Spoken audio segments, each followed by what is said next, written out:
Gen Z versus Millennial versus Gen I evolusi gaya komunikasi. Gen Z dan Millennial itu kayak minyak dan air, nggak bisa ketemu. Isi kepala mereka beda. Karakter dan kepribadiannya juga tidak sama. Perbedaan keduanya bisa dilihat dari grup WhatsApp atau Instagramnya. Generasi Millennial punya koleksi grup yang banyak banget. Mulai dari grup keluarga, grup alumni, grup kantor, grup komplek, grup arisan, grup RT, sampai grup yang dibuat dadakan pas acara sembelih hewan kurban Idul Adha. Grup koleksi Gen Z beda banget. Bagi mereka, WhatsApp hanyalah dunia orang tua. Mereka lebih memilih nongkrong di close friends Instagram, membalas story dengan 3 huruf absurd, begadang di server Discord, atau mencari sesuatu di lorong gelap Telegram. Mereka bukan menunggu pesan keluarga, tapi menunggu balasan singkat anjay dari gebetan. Apa saja perbedaan grup digital milenial dan Gen Z? Berikut ini 5 perbedaan grup digital antara dua generasi itu. 1. Grup keluarga versus close friends. Bagi milenial, grup keluarga adalah kitab digital. Semua generasi hadir di sana. Setiap pagi muncul broadcast panjang. Doa, kata mutiara, resep herbal. Tante, Assalamualaikum, ini ramuan kunyit plus madu. Bisa turunkan kolesterol? Tolong teruskan ke keluarga, ya biar semua sehat selalu. Om, amin, sepupu, makasih tante, bermanfaat banget. Padahal semua tahu tidak ada yang benar-benar meminum ramuan itu. Di permukaan, anggota grup ini terlihat harmonis, tapi di balik layar, bom waktu siapa meledak.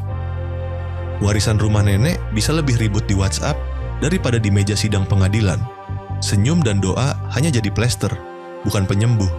Sosiolog Emil Durkheim mungkin akan tersenyum melihat grup keluarga milenial, lalu berkata dalam hati, solidaritas ini mekanis semata. Dari luar tampak solid, padahal di dalam rapuh banget. Gen Z ikut grup itu, tapi hanya sebagai hantu digital. Muncul kalau dipaksa, ibunya ucapkan selamat ulang tahun ke tante dan om, lalu lenyap. Habitat asli mereka ada di close friends Instagram, lingkaran hijau yang jadi kamar rahasia. Feed publik, staycation, blessed. Close friends, blessed apaan, duit gua habis, pusing bayar kos. Dua dunia paralel, satu resmi, satu jujur. Filsuf Jacques Lacan akan berkata begini soal close friends Gen Z. Itu bukan ruang kejujuran, itu cermin kepalsuan. Topeng Bedi dalam topeng. 2. Grup alumni versus reply story. Milenial percaya nostalgia bisa mengikat kembali solidaritas.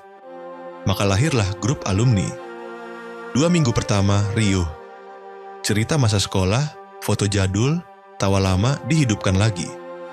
Foto jadul, cerita masa lalu, tawa bersama, teman A.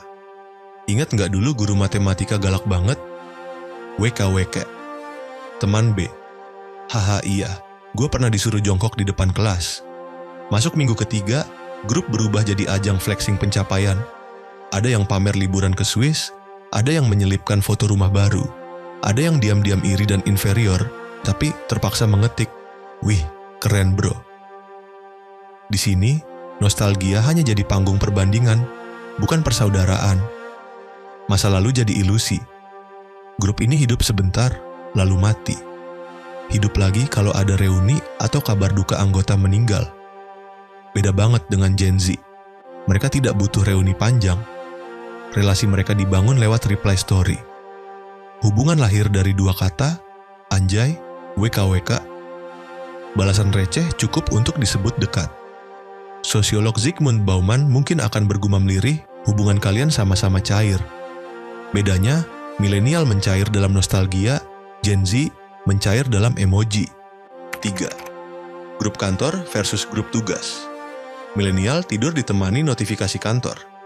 Jam 11 malam masih ada pesan dari atasan. Bos, Mbak, revisi dikit ya. Besok pagi presentasi pegawai A. Siap, Pak. Pegawai B, diam tapi jantungnya ikut berdegup. Centang biru adalah borgol digital. Tidak ada yang berani pura-pura tidur, karena semua tahu pesan itu sudah dibaca. Mark Fisher mungkin akan menghela napas melihat. Milenial. Inilah realisme kapitalis.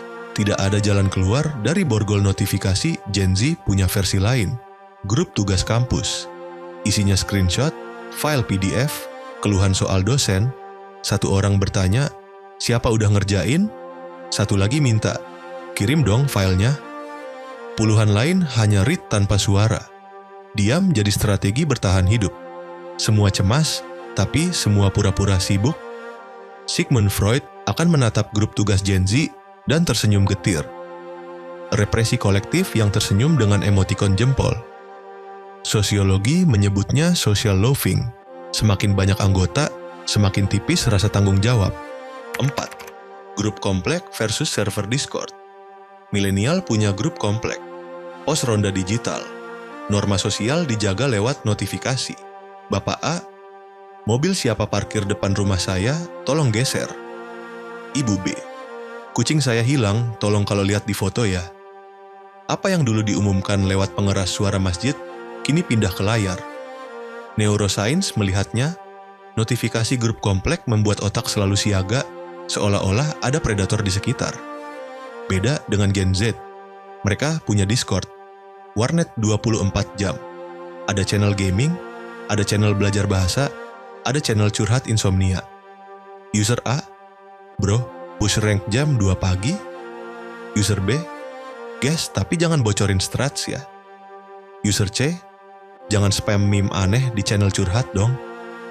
Di dunia nyata mereka bisa pendiam, tapi di Discord mereka bisa jadi admin diktator, membentuk suku digital dengan aturan sendiri. Clifford Geertz mungkin akan tersenyum dan berkata, Discord adalah desa baru dengan ritualnya sendiri. Solidaritas bukan lagi selametan, melainkan push rank. Psikologi identitas menyebut ini liquid self. Identitas cair, bisa dipilih ulang, bisa ditinggalkan kapan saja. Gen Z sedang membangun suku-suku baru. 5. Grup arisan versus channel Telegram. Milenial punya grup arisan. Ruang silaturahmi, tapi juga panggung pamer. Tas baru, outfit baru, status sosial terselubung. Arisan bukan sekadar uang berputar, tapi simbol gengsi. Gen Z punya Telegram. Lorong gelap digital. Ada channel kripto, channel AI tools, link film bajakan, gosip bawah tanah. John Baudrillard mungkin akan mengangkat alis. Arisan milenial adalah simulasi status. Telegram Gen Z adalah simulasi kebebasan. Itulah perbedaan habit digital milenial dan Gen Z. Masing-masing punya cara unik dalam bersosialisasi.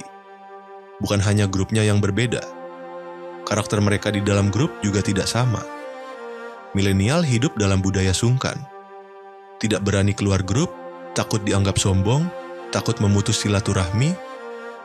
Mereka rela menderita membaca pesan tidak penting daripada menanggung rasa bersalah. Gen Z hidup dalam budaya mute. Ada di 50 grup, tapi semua notifikasi dimatikan.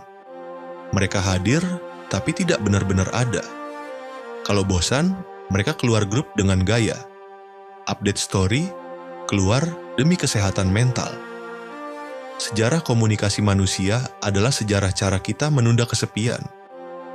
Bedanya hanya medianya, dari mulut ke telinga, dari kertas ke layar, dari manusia ke algoritma. Di masa lalu, komunikasi adalah tatap muka. Orang berbagi cerita sambil memandang mata. Suara dan gerak tubuh adalah pesan. Lalu datang era modern. Surat, telegram, telepon. Komunikasi jadi lebih cepat, tapi juga lebih formal. Hubungan perlahan pindah dari ruang tubuh ke ruang teks. Milenial tumbuh di transisi itu. Relasi bukan lagi tatap muka, tapi notifikasi.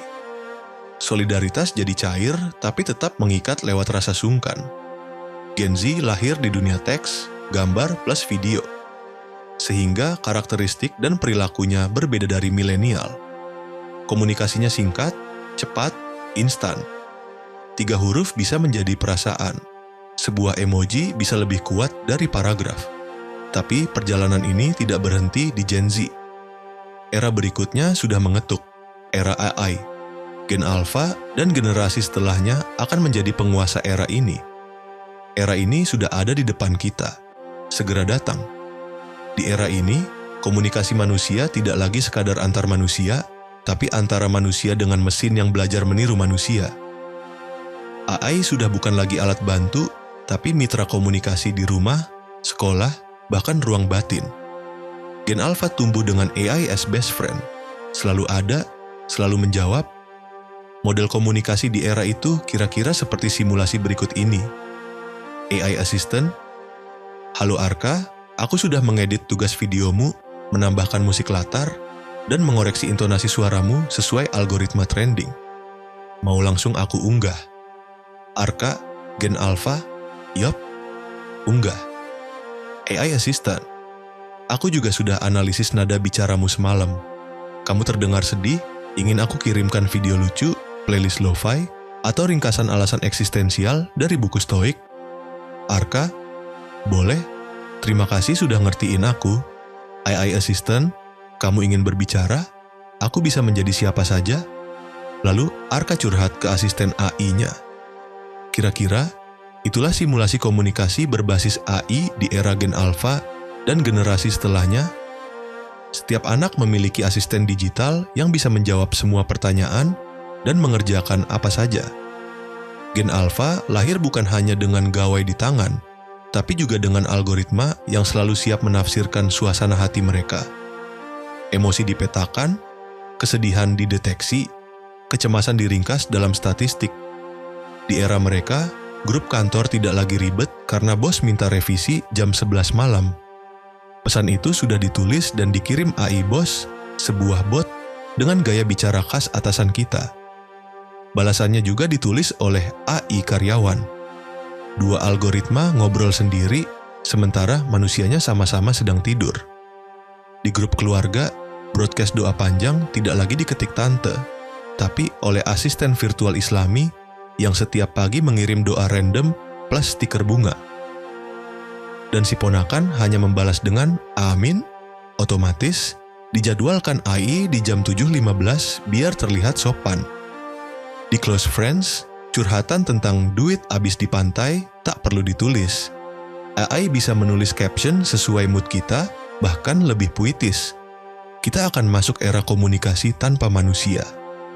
Semua orang sibuk saling menjaga silaturahmi digital, padahal yang ngobrol sebenarnya hanyalah mesin. Sherry Turkle bilang, "Di era digital kita akan alone together, kebersamaan yang sendirian. Tapi di era AI akan lebih ekstrim. Together with no one, bersama-sama tanpa siapapun." Kita ngobrol dengan bot, tapi merasa ditemani. Psikologi sosial akan terguncang.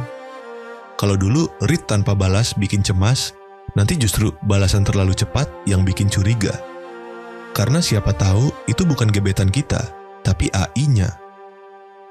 Kita sudah tidak saling berbagi cerita, kita hanya saling meminjam algoritma. Bayangkan jika AI bisa menciptakan teman yang selalu memberi validasi positif. Otak kita akan hidup dalam simulasi kasih sayang, semu, tapi memabukkan. Kita tidak lagi bertanya, "Siapa yang balas chatku?" Tapi, "Algoritmaku ngobrol sama algoritmamu nggak?" Inilah Homo algorithmicus, manusia yang tidak lagi bersosialisasi dengan manusia, tapi dengan pantulan dirinya di layar. Apakah komunikasi di masa depan masih tentang manusia? Atau kita hanya sedang melatih mesin untuk meniru kemanusiaan kita? Kata Aristoteles, manusia adalah hewan yang berpikir, dan berpikir berarti berbicara. Jika bicara diwakilkan pada mesin, apakah kita masih berpikir? Dan jika berpikir juga diwakilkan pada mesin, apakah kita masih perlu berbicara?